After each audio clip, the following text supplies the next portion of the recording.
Welcome back to Street Beat. Here with me now to discuss taking a unique stance on living a clean life while surrounded by a polluted environment is Cindy Clement, author and integrative health specialist. Welcome to the show. Thank you. Thank you for inviting me. Of course. So, where and how are we exposed to harmful chemicals? Rob, you would be surprised at where we are exposed. For instance, driving to work, commuting to work. If you've got your window open, you're breathing exhaust from other vehicles. Very simple.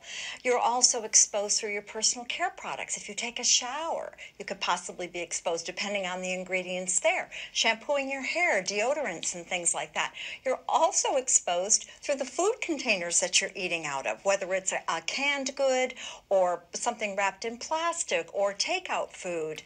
A number of different ways that we can be exposed. So right off the bat, I'm scared just to live my normal life. That's right.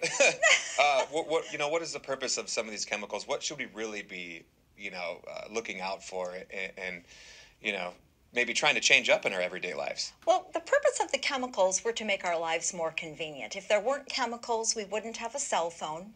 We wouldn't have computers. We wouldn't have cars to drive. So the chemicals were initially developed to create these products for us. Unfortunately, some of the chemicals that were manufactured have been shown to be persistent in our environment and persistent in our bodies. So what we need to do is just try to avoid them as much as possible, using the resources and tools available to us to find personal care products that are free of hazardous chemicals or household cleaning products or things like that. Now, and we talk about these chemicals being stored in your body. Where are they stored? Most of these chemicals are fat-soluble chemicals, which means then that they are stored in fatty tissue in our bodies. And I'm not just talking our excess body fat. I'm talking about any fatty organ. So, for instance, some of these chemicals are stored in bone marrow. Some of them are stored in the brain.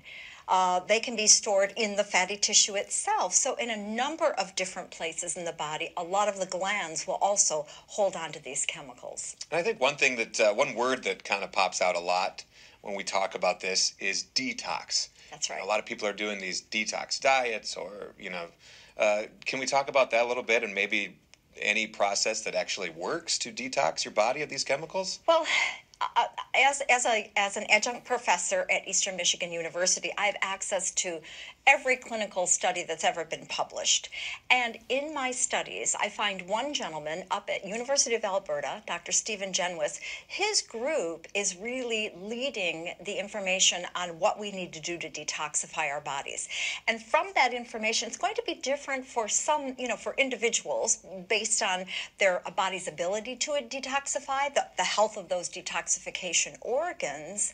But mostly what we're taught is that we need to be eating deeply colored, rainbow-colored fruits and vegetables. That's one of the best things that we can do, and use the plant kingdom.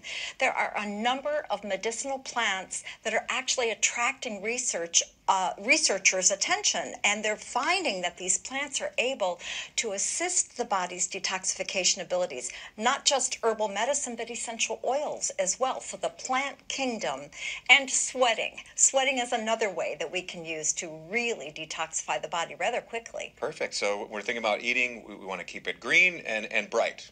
Green and bright, red, orange, yellow, all the different colored, rainbow-colored foods. And let's talk about your book. Oh, I'd love to. Okay. When I was going through the process of learning what was in my body as far as chemical contaminants, I searched for a book that would teach me what the chemical was, how I had been exposed, and how to get it out of my body, and there was no such thing. So I did a lot of research. In fact, I reference over 1,500 clinical studies in my work, and I found where we are exposed to these chemicals, the effect that they can have on the body, how to avoid them, and how to detoxify them. So I really put my heart and soul into this work, and I'm really excited about it. Very good. We're looking forward to checking that out. And real quick, before we get going, you have a upcoming free seminar on January 28th, right? I sure do. That will be held on the campus of Washtenaw Community College in the Morris Lawrence Building. It's on Monday, January 28th from 7 to 9 p.m. It's free to the community. There is free parking, and I welcome everyone to attend. Very good. Anything else you'd like to leave with our viewers before we get going? Good gracious. Avoid these chemicals as much as you can, and the people that need to learn about this the most are the millennial generation. Okay, perfect. Thank you so much for all the information. Thank you for having me. And to learn more about the body's chemical burden, please visit CindyKlement.com.